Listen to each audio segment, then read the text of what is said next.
Railway ने फैसला किया है कि अब से 130 किलोमीटर प्रति घंटे की रफ्तार से या उससे ज्यादा रफ्तार से जो ट्रेनें चलेंगी उनमें नॉन एसी कोचेज नहीं होंगे, यानी ये ट्रेनें फुली एसी होंगी। अब इसके बहुत सारे मायने निकाले जा रहे हैं, क्योंकि इससे यह भी सवाल उठ रहा है कि ऐसा होने पर क्या टिकट के दाम बढ़ेंगे। रेलवे का कहना है कि दाम बढ़ाने पड़ेंगे। ऐसे में सवाल ये उठता है कि जो अधिक दाम नहीं दे पाएगा, क्या वो कम स्पीड वाली ट्रेनों से चलेगा, यानी अमीरों की ट्रेन अलग होगी, गरीबों की ट्रेन अलग होगी। और भी बहुत सारे सवाल उठ रहे हैं इस फैसले पर। हमारे साथ सुखवीर सिंह हैं, रेलवे बोर्ड के पूर्व सदस्य हैं, और उनसे हम जानेंगे कि क्या टेक्निकल इश्यूज हैं और इसकी ज़रूरत क्यों है। क्योंकि सर बहुत सारी ट्रेनें हैं जो 130 किलोमीटर की रफ्तार से अभी भी चल रही हैं और उसमें नॉन एसी कोचेज लगे हुए हैं। तो ऐसी क्या ज़रूरत पड़ गई कि ये फैसला लेने की कि 130 किलोमीटर की रफ्तार से ऊपर जो ट्रेनें होंगी, 130 किलोमीटर की रफ्तार में होंगी, उनमें नॉन एसी कोचेज नहीं लगेंगे, यानी स्लीपर क्लास और जनरल क्लास नहीं होंगी। देखिए, ये पहली बार ये सवाल नहीं उठा है। जब हम लोग बोर्ड में थे उस समय भी ये एग्जामिन किया गया था कि कुछ गाड़ियों को फुली एयर कंडीशन किया जाए, जिससे कि उसमें धूल वगैरह कम आए और मेंटेनेंस प्रॉब्लम कम रहे। बट उस समय भी ये वायबल नहीं पाया गया था, इसलिए प्रपोजल ड्रॉप कर दिया गया था। जहाँ तक मेरा सवाल है, मेरी बड़ी फर्म ओपिनियन है कि 130 किलोमीटर तक एसी और नॉन एसी चलाने से गाड़ियों की में कोई टेक्निकल समस्या नहीं आएगी। मुझे नहीं समझ में आता कि कोई समस्या आएगी।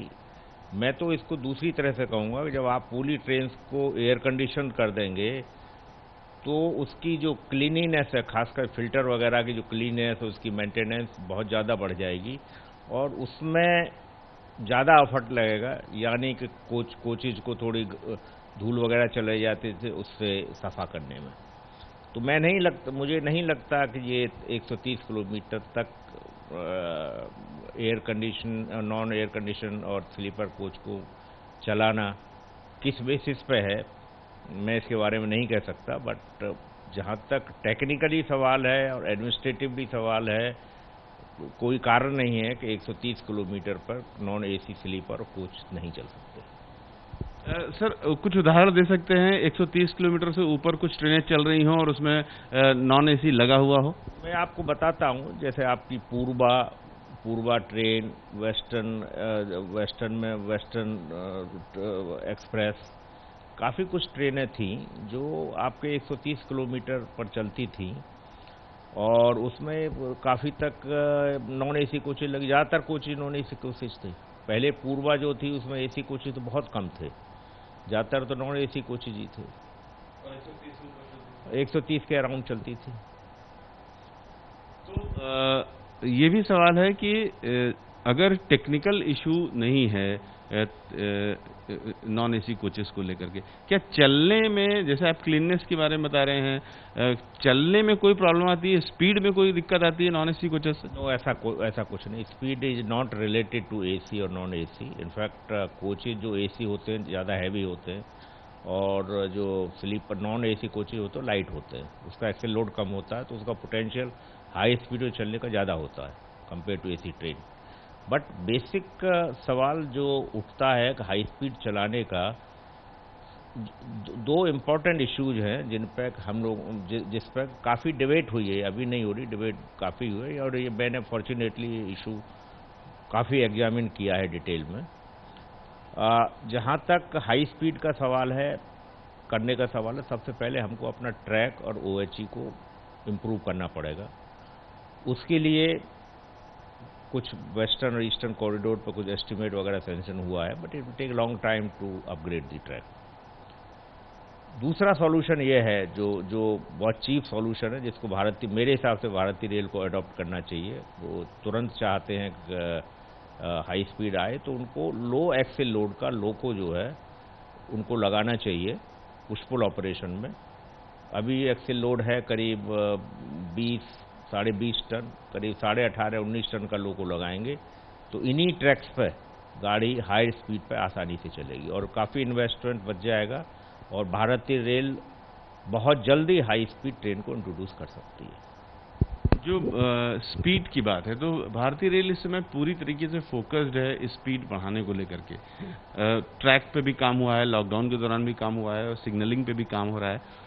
तो आने वाले समय में कितने प्रतिशत ट्रेनें आपको लगता है अगले 5 साल में 130 से ऊपर चलने लगेंगी? देखिए, अभी जो प्रेजेंट सिनेरियो है भारतीय रेल का, जो आप कोरोना टाइम में जो काम हुआ है, it has nothing to with the speed. वो सिर्फ पेंडिंग रेगुलर मेंटेनेंस वर्क थे, वो किए गए हैं। उससे भारतीय रेल की सेफ्टी और मेंटेनेंस स्टैंडर्ड बेटर होगा। जहाँ तक हाई स्पीड का सवाल है, मैं आपको बताना चाहूँगा कि रूट दिल्ली से लेके भोपाल तक शताब्दी 140 पे चलती थी और उसमें ट्रैक शायद झांसी तक या ग्वालियर तक 140 के लिए फिट है। उसके बाद जो गाड़ी फिट वही 120, 125, 115 पे चलती है। इसके अलावा कुछ ट्रैक है वेस्टर्न रूट पे भी, मथुरा तक और आगे तक कुछ है। सेलेक्ट एरिया में कुछ थोड़ा बहुत ट्रैक जिस पे 150 और 150 तक चल सकती है। नहीं तो भारतीय रेल का पूरा ट्रैक जो है अभी भी 120, 125 तक फिट है, जिस पर 110 और 150 में गाड़ियाँ चल रही हैं। जो ये फैसला लिया गया है कि 130 से ऊपर कोचेस हटेंगे, तो आने वाले समय में मौजूदा जितनी ट्रेनें चल रही हैं 130 से ऊपर, उससे ज़्यादा ही चलेंगी। तो इसका इम्पैक्ट क्या होगा? अगर जैसे रेलवे का कहना है कि बहुत कम ट्रेनें ऐसी हैं जो 130 से ऊपर चलती हैं, तो इसका बहुत इम्पैक्ट नहीं होगा। लेकिन अगर ये फैसला ले लिया गया है कि 130 से ऊपर की ट्रेनों में नॉन एसी कोच नहीं होंगे, ये एक स्वीपिंग फैसला है सभी ट्रेनों पे, तो इसका इम्पैक्ट क्या होगा और आम आदमी पर क्या इम्पैक्ट होगा? देखिए, मैं आपको बताता हूँ, हर ट्रेन में दो चीज़ होती है, एक इंजन होता है और एक कोचेज होते हैं। जो हमारे LHB कोचेज हैं वो तो ऑलरेडी 200 किलोमीटर तक फिट है। प्रॉब्लम है सिर्फ लोको की। लोको भी स्पीड वाइज 200 किलोमीटर तक, WAP5 लोको जो है वो 200 किलोमीटर तक चल सकता है, कोई समस्या नहीं है। बट उसका एक्सेल लोड हायर होने की वजह से ट्रैक और OHE जो है वो आपकी स्पीड को लिमिट करती है। सो इसीलिए OHE और ट्रैक को इम्प्रूव करने की ज़रूरत है।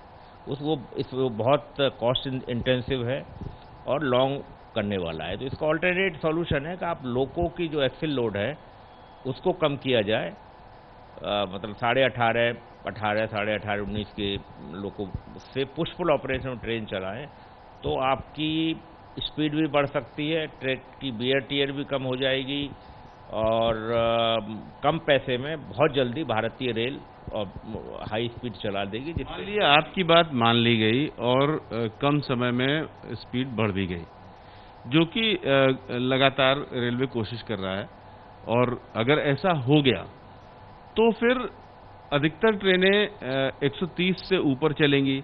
ऐसे में जो नॉन एसी कोचेज नहीं लगाने का फैसला है, उसका आम यात्रियों पर क्या इम्पैक्ट पड़ेगा? देखिए, पहले तो भारतीय रेल को क्लियरली बताना चाहिए कि क्या कारण है जिसकी वजह से वो स्लीपर और नॉन एसी कोचेज को हटा रहे हैं। कहना को टेक्निकल प्रॉब्लम है, मुझे नहीं समझ में आता क्या टेक्निकल प्रॉब्लम है, नंबर 1।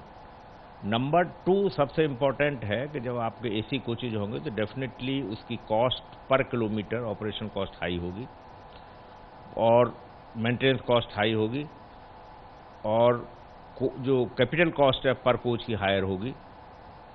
तो नेचुरली आपके कॉस्ट हायर होगी तो ओवरऑल ऑपरेटिंग कॉस्ट जो है हायर होगी, तो that has to be passed on to the passengers.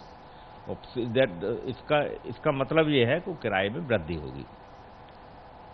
मैं साथ में ये भी कहना चाहूँगा कि इस समय जो भारतीय रेल के किराए बहुत कम हैं, वो बोथ स्लीपर के, एसी और नॉन एसी की, तो वो तो आवश्यकता है कि किराए बढ़ाए जाएं। बट इस तरह का स्वीपिंग चेंज, शायद सॉफ्ट चेंजेस की आवश्यकता है, स्वीपिंग चेंज की आवश्यकता नहीं है। क्योंकि जो भारतीय परिस्थितियां हैं वो उसमें अधिकतर जो यात्री हैं वो बहुत कम ऐसी स्थिति में होते हैं कि एसी ट्रेनों को अफोर्ड कर सके, उनके लिए थोड़ी भी अगर वृद्धि होती है तो उनको फर्क पड़ता है। तो मैं यही बात आपको कह रहा हूँ कि आवश्यकता है किराया जरूर बढ़ाइए किराया, लेकिन उसको सॉफ्ट चेंजेज, किराए में सॉफ्ट चेंजेज करने की आवश्यकता है, ड्रास्टिक चेंज करने की आवश्यकता नहीं है। पहली बात तो ये है। दूसरी बात है कि जैसे मैंने पहले भी कहा है कि जब आप एसी कोचेज सब चलाएंगे तो नेचुरली आपको जो किराए में वृद्धि होगी काफ़ी ज़्यादा होगी। तो इस तरीके से नया फैसला जो लिया है रेलवे बोर्ड ने, उससे सीधे सीधे नुकसान आम यात्रियों को होगा, उन आम यात्रियों का जिनकी तादाद ज़्यादा है, जो एसी कोचेज़ और एसी ट्रेनें अफोर्ड नहीं कर सकते हैं, उनके लिए मुश्किल होगी, वो इन एसी कोचेज़ में नहीं चल पाएंगे। नतीजा ये होगा कि वो दूसरी ट्रेन का ऑप्शन लेंगे, यानी वो अपने डेस्टिनेशन को देर से पहुंचेंगे, जिसके पास पैसा है वो जल्दी पहुंचेगा। कैमरामैन रवीश पांडे के साथ Ravikant, ABP news, Delhi. ABP news आपको रखे आगे।